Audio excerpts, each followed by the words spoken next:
কেমন আছো? আশা করি তোমরা প্রত্যেকে ভালো আছো। এখন বাজে প্রায় 2:25 বেজে গেছে। আর গেছিলাম সকালে পড়াতে, পড়িয়ে আসলাম, এসে একদম ডাইরেক্ট গেছি বাজারে। বাজার থেকে করলাম চিংড়ি মাছ কিনলাম, তেলাপিয়া মাছ কিনলাম, তারা তোমাদের দেখাচ্ছি। চিংড়ি মাছ কিনলাম, তেলাপিয়া মাছ কিনলাম। এই দেখো, এটা হচ্ছে তেলাপিয়া, এটা হচ্ছে চিংড়ি। এই যে চিংড়ি মাছ কিনলাম। আর এদিকে বসে গেছে আমার ডিমের ঝোল। এই যে ডিম সেদ্ধ করে ভাজা হয়ে গেছে।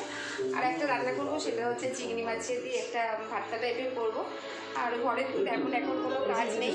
আর জাস্ট এখন 2:30 বেজে গেছে, এখন খাওয়া দাওয়া ছাড়া আর কোনো কাজ নেই। দাঁড়াও,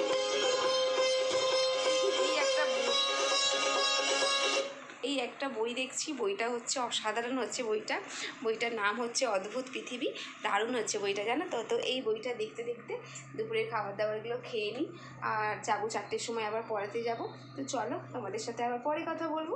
তোমরা সবাই খুব ভালো থেকো।